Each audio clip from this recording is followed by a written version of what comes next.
আজকে ইখবারিয়াত একটি ফিতনা রূপে আমাদের সামনে আত্মপ্রকাশ করেছে। বলে উলামায়ে মাসালাফ ইখবারি ছিলেন। যদি না বুঝে বলে তাদের বোঝা উচিত। আমাদের আইম্মে আহলে বাইত আলাইহিস সালাতু ওয়াস সালামের যুগেই যখন অনুভব করা হলো যে হাদিসগুলো বিলীন হয়ে যাচ্ছে, একটি স্লোগান তোলা হলো, হাসবানা কিতাব আল্লাহ, আল্লাহর কিতাব আমাদের জন্য যথেষ্ট, হাদিসকে না বলা হলো। তখন আমাদের আলেমরা যেখানেই হাদিস পেয়েছেন একত্রিত করেছেন। তখন সময় ছিল না হাদিসে হাসানকে হাদিসে জাইফ থেকে আলাদা করা, জাইফ হাদিসগুলোকে আলাদা করা। যা পেয়েছেন একত্রিত করেছেন, এক জায়গায় করেছেন। ইমামের গায়বাতে কুবরার পর অনেক বড় একটি সংকট দেখা দিল। এখন কি করব আমরা? ইলম আমাদের মাঝে অবস্থান করছে না। বাবে ইলমি আমাদের কাছে মুনফাতা হলো, বাবে ইলমি আমাদের কাছে খুলে গেল। তখন কার আলিম যারা মুস্তাহিদ ছিলেন, যাদের দিকে রুজু করতে নিজে ইমাম নির্দেশ দিয়েছিলেন। এই যে হাদিস আম্মাল হাওয়াদিসুল ওয়াকিয়া ফারজাউ ইলা রাওয়াতে হাদিসনা, যদি কোনো প্রশ্ন সম্মুখীন হও তোমরা আমাদের রাবিয়ানে হাদিসের দিকে রুজু করো। রাবিয়ানে হাদিসের দিকে রুজু করতে বলেছেন, হাদিসের দিকে রুজু করতে বলেননি। রাবিয়ানে হাদিস সেই মুস্তাহিদ, সেই আলেম, সেই জাননেওয়ালা, যাদের কাছে হাজার হাজার হাদিসের জ্ঞান রয়েছে। ইমামের সময় থেকেই সূচনা হয়ে গেছে। যারা ইমামের নায়েবিন ছিল তাদের কাছে যখন কেউ আসতো, মসলা জিজ্ঞাসা করতো, ওনার একটা হাদিস তুলে দিয়ে দিতেন। ওই হাদিসে ওই আমলটা স্পষ্ট হয়ে যেত। কিন্তু যখন গ্যাপ বেশি হয়ে গেল আর জাল হাদিসগুলো এসে সঠিক হাদিসের সাথে মিশ্রিত হয়ে গেল, তখন মুস্তাহিদিনদেরকে সিদ্ধান্ত নিতে হলো যে আমাদেরকে জাইফ হাদিসকে আলাদা করতে হবে, হাসান হাদিসগুলাকে একত্রিত করতে হবে। তখন থেকে আমাদের আলিমরা এই কাজের সূচনা করেছেন। আগে যারা শুধু হাদিস সংগ্রহ করেছিলেন তারাও গুরুত্বপূর্ণ ভূমিকা রেখেছেন। তাদের মধ্যে সেই হাদিসগুলোর মধ্যে 4টি গুরুত্বপূর্ণ হাদিসের গ্রন্থ আমাদের কাছে রয়েছে।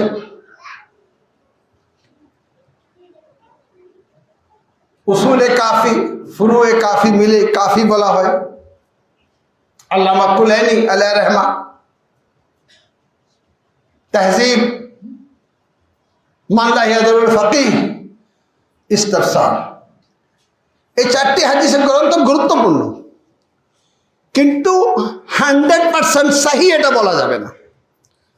আমি আরেকবার খুতবায় বলেছিলাম, দেখা গেল আমার জবাবে বলা হলো যে এই মৌলবীর কাছে উসুলে কাফিতেও জাইফ হাদিস রয়েছে, যদিও উসুলে কাফি বা ফুরুয়ে কাফি 100% সহি হাদিস। আমাদের এখানে 76 মতন ওই 6টি হাদিসের মতন যে ওরা বলে সহি হাদিস, যদিও এখানে জাইফ হাদিস রয়েছে, তারা বলে সহি হাদিস। আমরা এভাবে কোনো কিতাবকে সহি বলি না।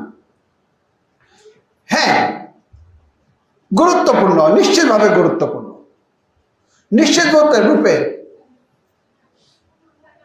উসুলে কাফি, ফুরুয়ে কাফি, মান লা ইয়াদুরুল ফাকিহ, তাহজিব, ইস্তিফসার, এগুলো গুরুত্বপূর্ণ হাদিস, কিন্তু এখানে জাইফ হাদিস রয়েছে। ইখবারীদের কথা হলো যে না, এই হাদিসগুলো পরিপূর্ণভাবে গ্রহণ করতে হবে, পরিপূর্ণভাবে এটা সহি। আমি এটা বলতে চাইনি, কিন্তু আজকে বাধ্য হয়ে আমাকে বলতে হচ্ছে যে ফুরুয়ে কাফি, উসুলে কাফি আর ফুরু কাফি মিলে 8টি খণ্ড রয়েছে। 8ম খণ্ডে 313তম হাদিস, এটাকে তারা ইখবারিরা গ্রহণ করে, কিন্তু আমরা কোন ক্রমে গ্রহণ করি না। যে ইয়াজিদ মদিনায় এসেছিল, মদিনায় এসে কুরাইশের একজন ব্যক্তিত্বকে ডেকে বলল যে তোমরা কি আমার সম্পর্কে সেই ধারণাই রাখো? অর্থাৎ কারবালা তো ঘটে গেল,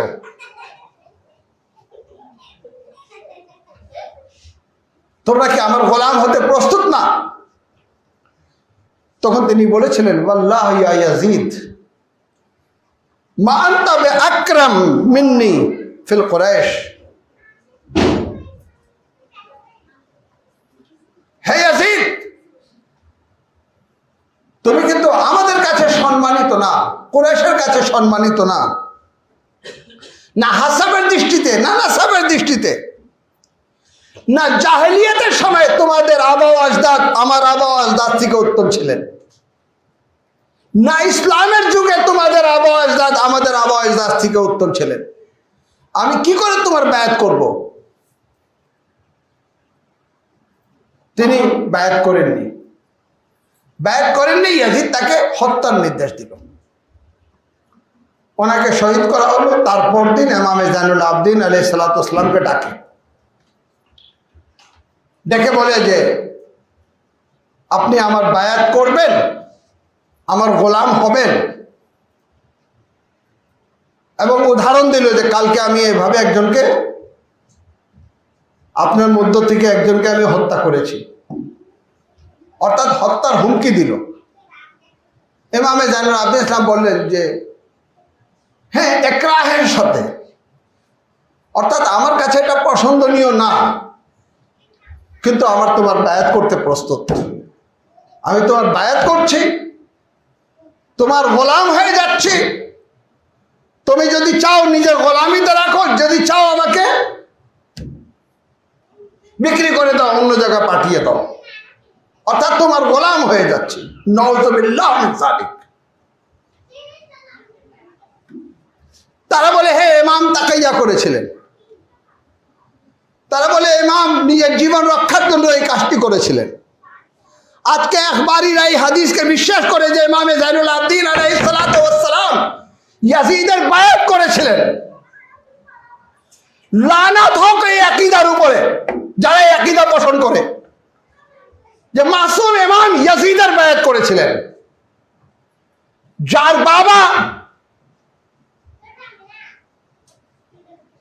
তার সমস্ত পরিবারকে উৎসর্গ করে দিয়েছেন, ইয়াজিদের বায়াত করেননি। যিনি বলেছিলেন এই ইয়াজিদ আমার মতন কেউ তোমার বায়াত করবে না, তার সন্তান ইমামে জাইনুল আবদিন আলাইহিস সালাতু ওয়াস সালাম। মন চাচ্ছে না, তারপরে তিনি বায়াত করে নিলেন শুধু জীবন রক্ষার জন্য।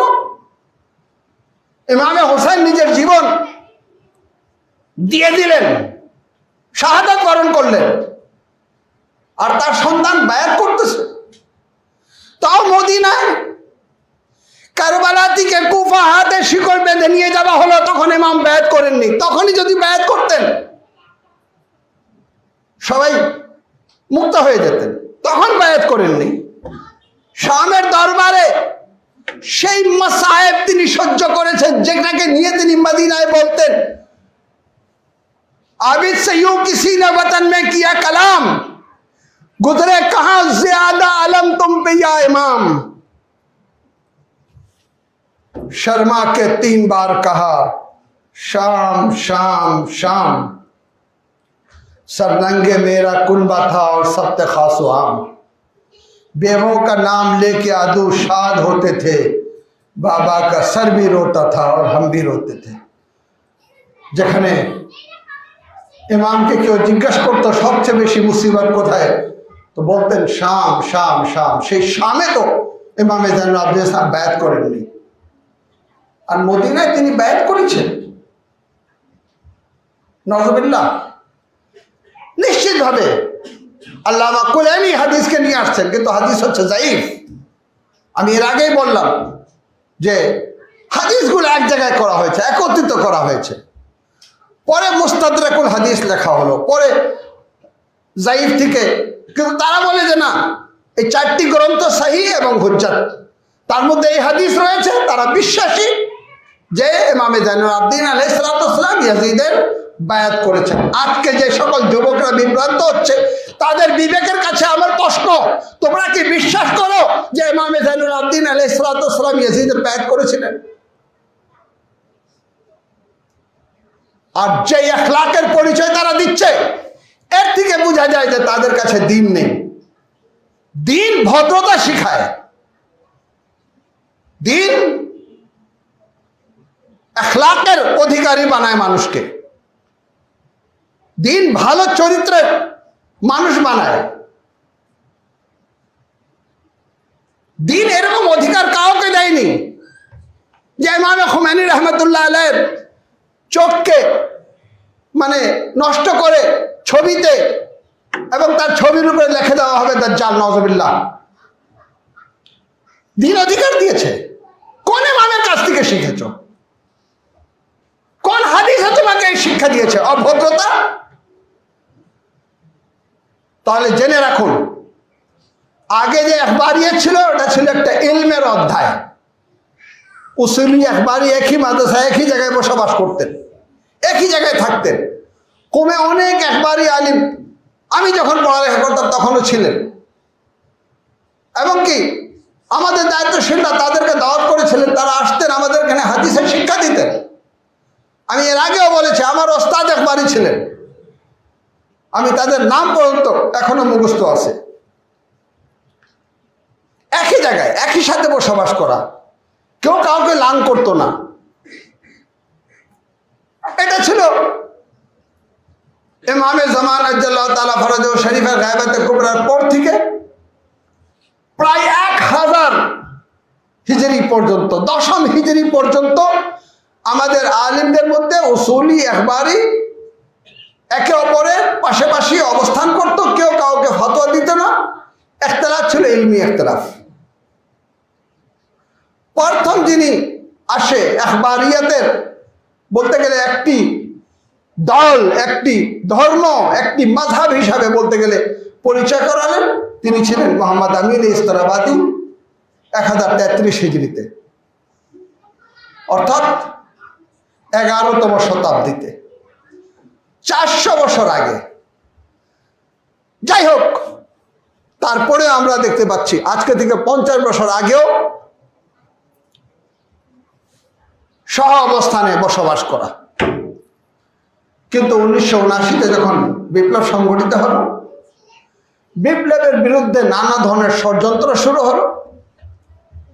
সেই ষড়যন্ত্রকে শত্রুরা মানে আবিষ্কার করা শুরু করলো যে শুধু তলোয়ার দিয়ে, শুধু অস্ত্র দিয়ে এদেরকে নির্মূল করলে হবে না, এদের আলিমদেরকে হত্যা করলে হবে না। অনেক হত্যা করলো তারা, অনেক ব্যক্তিত্বকে শহীদ করলো। আয়াতুল্লাহ মুতাহারি শহীদ হলেন, আয়াতুল্লাহ বাইস্তি শহীদ হলেন, আয়াতুল্লাহ কুদ্দুসি শহীদ হলেন। অনেক বড় বড় আলিমকে তারা শহীদ করে মনে করলো যে এই বিপ্লবের যাত্রাকে তারা থামিয়ে দেবে, এই ইসলামী বিপ্লবকে তারা থামিয়ে দেবে। থামিয়ে দিতে পারেনি। নানা ধরনের ষড়যন্ত্র শুরু হলো। সে বাহাইয়াতের ষড়যন্ত্র আর এই ইখবারিয়াতের ফিতনা। এটা কিন্তু কোনো ইলমি জারিয়ান না। আজকে যে সকল যুবকরা নিজেকে ইখবারি বলছে, তারা কি হাজার হাজার হাদিস সম্পর্কে জানে? তারা কিভাবে আমল করে? তারা কি নিজে নামাজকে হাদিস থেকে বের করেছে, রোজাকে বের করেছে, হজ যাকাত খমস সবকটাকে কি হাদিস থেকে বের করতে পেরেছে? পারেনি। কি করেছে তারা? একজন বের করেছে, সেটাকে নিয়ে তারা গর্ব করে। এটা তো তাকলিদ, এটা তো তাকলিদ। তুমি যদি ইখবারের বিশ্বাসী হও, হাদিসের বিশ্বাসী হও, নিজে হাদিস দিয়ে ইস্তেদলাল করো দেখি। না 10টা হাদিসও মুখস্থ নেই, তাহলে যারা আখবারি ছিল তাদের কথা বিশ্বাস করে এগিয়ে যাওয়া, এটা তো তাকলিদ, এটাকে তো তাকলিদ বলা হয়। যারা কোরআন ও হাদিস আকলে ইজমা দ্বারা ইজতিহাদ করে তাদের উসুলি বলা হয়, যারা হাদিস দ্বারা ইজতিহাদ করে তাদেরকে ইখবারি বলা হয়। তো তুমি কোন ইজতিহাদ করেছো? যাকে ইখবারি স্লোগান দিয়ে চরম বেয়াদব হিসাবে আত্মপ্রকাশ করতেছ। আমাদের সমাজকে সতর্ক হওয়া উচিত। এরা ষড়যন্ত্রে লিপ্ত, এদের পিছনে হাত রয়েছে, যারা আজকে আমাদের সমাজকে ভেঙে দেওয়া চেষ্টায় লিপ্ত রয়েছে। ইমাম খোমেনি রহমতুল্লাহ আলাইহি উসুলি ছিলেন। তোমার দৃষ্টিতে জাহান্নামে যাবেন, তোমাকে কে অধিকার দিয়েছে তার ছবিকে বিকৃত করা, তার ছবির উপরে ক্রস দিয়ে ফেসবুকে দেওয়া? এটা দিয়ে তুমি তোমার অভদ্রতার পরিচয় দিয়েছো। অভদ্রতা ইসলামে জায়েজ না। জালিমের সাথে ভদ্র ব্যবহার করছেন। হ্যাঁ, জুলমকে ঘৃণা করতে বলা হয়েছে, জালিমকে ঘৃণা করতে বলা হয়েছে, কিন্তু ফিতনা সৃষ্টি করতে বলা হয়নি। ফিতনা সৃষ্টি করতে বলা হয়নি। জালিমের বিপক্ষে অবস্থান নিতে বলা হয়েছে। আমি মানি না, ঠিক আছে, মানো না, কিন্তু বেয়াদবি করো, আক্রমণাত্মক কথাবার্তা বলো, কোথায় পেয়েছো? কোন হাদিসে রয়েছে? হাদিস তো এখলাক শিক্ষা দেয়। হাদিস তো একটি মানুষকে সম্মান দিতে শেখায়। ইমাম খোমেনির অপরাধ এটাই যে তিনি জালিমের বিরুদ্ধে দাঁড়িয়েছেন। ইরানি সমাজে প্রকাশ্য মদ খাওয়া হতো, প্রকাশ্য গুনাহ করা হতো, তিনি তার বিপরীত একটি বিপ্লব ঘটিয়েছেন। মদ নিষিদ্ধ করা হয়েছে, ইসলামী বিধান চালু করা হয়েছে। এটি অনেক বড় অপরাধ।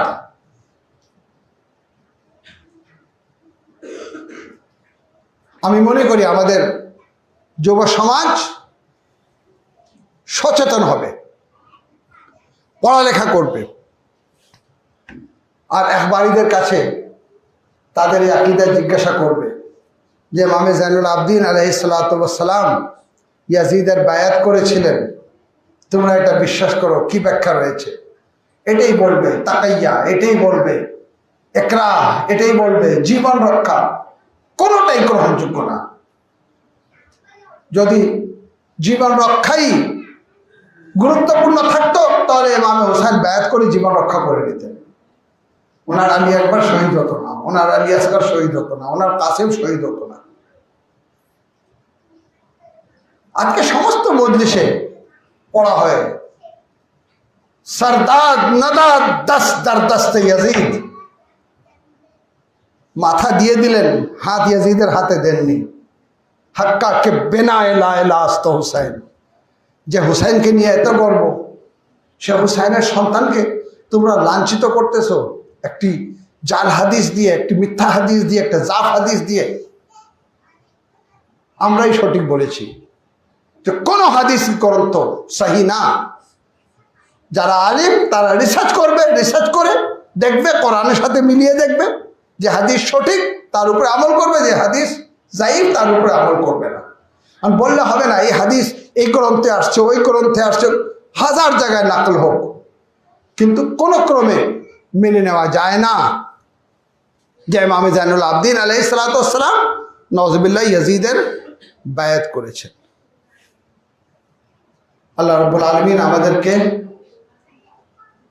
এই ইসলামের বিরুদ্ধে নতুন যে ষড়যন্ত্র, আমি আবার বলছি, আগে কিন্তু ইখবারিয়াত একটি ইলমি বিষয় ছিল, কিন্তু বর্তমান যুগে ইখবারিয়াত নামে যারা আত্মপ্রকাশ করছে, এটা একটি ফিতনা, এটা একটি ইসলামের বিরুদ্ধে ষড়যন্ত্র, এটা ইখতিলাফ সৃষ্টি করা, এটা মাযহাবে তাশাইয়ুকে ক্ষতিগ্রস্ত করা, টুকরো টুকরো করা। এখানে নীরবতা হচ্ছে অপরাধ। যদি কেউ জেনে শুনে নীরব থাকে সে অপরাধ করছে। সকলকে প্রতিবাদী হতে হবে এবং এদেরকে বাড়তে দেওয়া যাবে না। আল্লাহ রাব্বুল আলামিন আমাদেরকে আমাদের মাযহাবকে সুরক্ষিত রাখার তৌফিক দান করুক।